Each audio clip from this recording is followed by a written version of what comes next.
10 years ago, I was not so hopeful and I think part of the reason was there weren't enough people who understood the specifics of the consequences of climate change, the way that scientists were understanding them.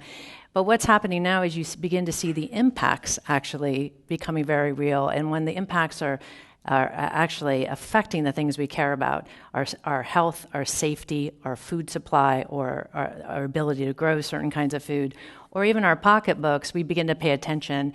And it's really happening in very different kinds of way across the planet, but people are experiencing the impacts of climate change in the ways that they really, really care about. And one of those areas is food.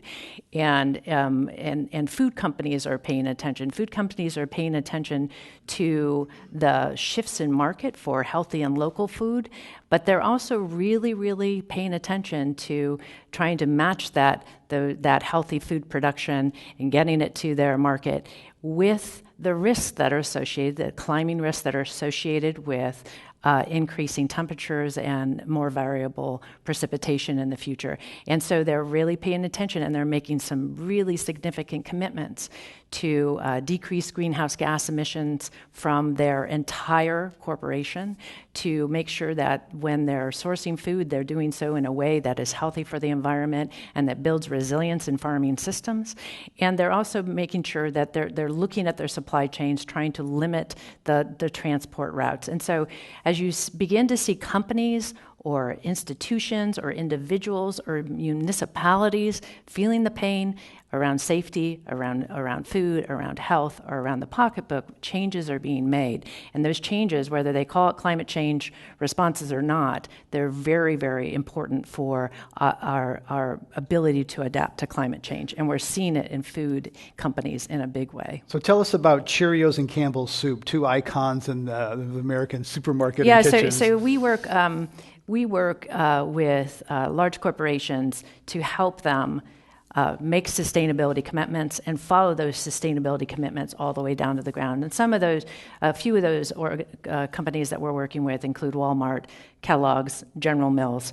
They are really making amazing commitments, because one of those places we're seeing, again, climate impacts that are most severe, most quickly, are in the farming community, in our ability to produce food.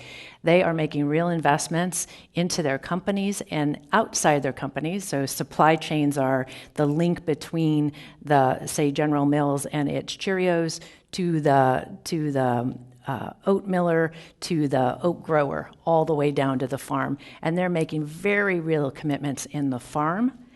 So they're skipping all the way down to where the food's being produced to make investments and commitments to soil health that will increase resilience for food production over time, to decrease fertilizer use, which actually emits a very powerful greenhouse gas, nitrous oxide, 300 times more powerful than CO2.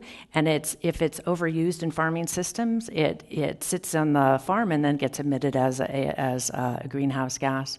And they're also making really significant commitments to water use efficiency. So as precipitation becomes more variable, we can make sure that we have sustainable water supplies and healthy food being grown for all of our needs. It's a real challenge. Food companies can't do it alone, but I see them certainly in the work that we do as some of the leaders, because this is where the pinch point is right now.